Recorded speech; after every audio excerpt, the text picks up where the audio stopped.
On a tous déjà assisté à une présentation tellement captivante qu'on en oublie le temps qui passe. Eh bien aujourd'hui, on va décortiquer les secrets qui se cachent derrière ces moments un peu magiques. Pour ça, on s'est basé sur l'analyse de plus de 500 des conférences TED les plus réussies. On connaît tous la situation. D'un côté, il y a le prof passionnant, dont on boit littéralement les paroles. Et de l'autre, l'expert, super brillant, mais dont le jargon technique nous a complètement perdus au bout de 2 minutes. Alors qu'est-ce qui fait vraiment la différence ? En fait, la différence, ce n'est pas juste l'information, c'est la manière de la transmettre. Informer, c'est facile, c'est juste donner une liste de faits. Mais créer une vraie expérience, c'est autre chose. C'est embarquer son public dans une histoire qui laisse une trace. Mais alors, est-ce qu'il y aurait une sorte de recette secrète pour captiver un public à coup sûr ?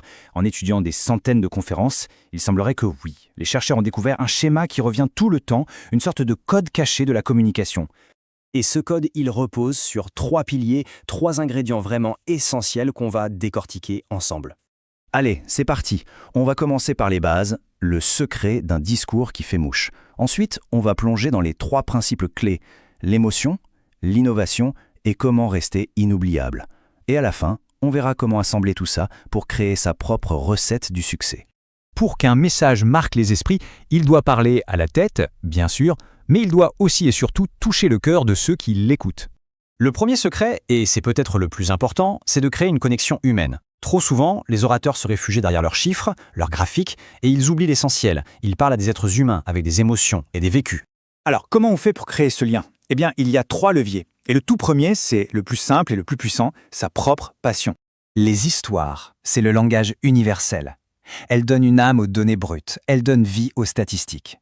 Une simple anecdote personnelle bien racontée aura toujours plus d'impact qu'un tableau Excel, parce qu'elle vient nous chercher au plus profond. Ok, une fois que la connexion émotionnelle est là, il faut surprendre l'esprit. Et c'est là qu'intervient le deuxième principe, l'innovation. Notre cerveau, il faut savoir, est un explorateur. Il est toujours à la recherche de nouveautés. D'ailleurs, les neurosciences nous l'expliquent très bien. Quand on apprend quelque chose de nouveau, notre cerveau libère de la dopamine, la molécule du plaisir. C'est un peu pour ça que les conférences TED sont si addictives. C'est un vrai shoot de nouveautés à chaque fois. Mais attention, pas besoin d'être un génie pour surprendre. On peut très bien prendre une idée que tout le monde connaît et la présenter sous un angle complètement différent, en utilisant l'humour ou un effet de surprise. L'exemple parfait, c'est Bill Gates.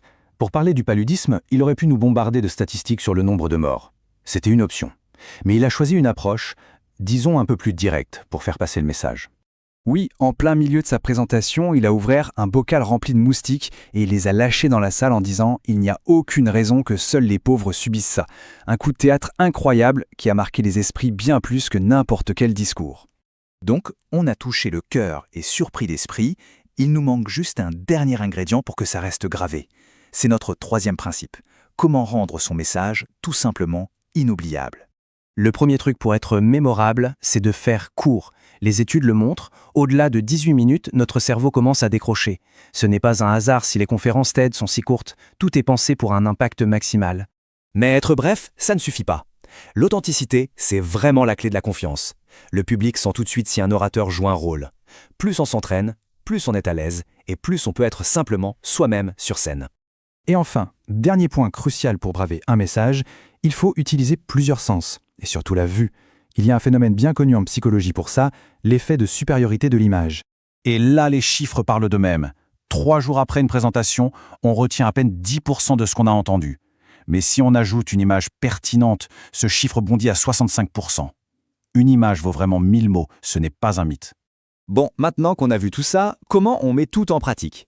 On peut résumer le tout en une recette assez simple et super efficace. Voilà la recette. C'est simple, mais c'est profond.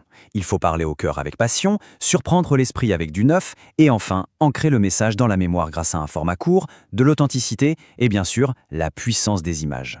En maîtrisant ces principes, la prise de parole en public, ça n'est plus une corvée, ça devient un véritable super pouvoir. Alors, ça laisse une dernière question en suspens.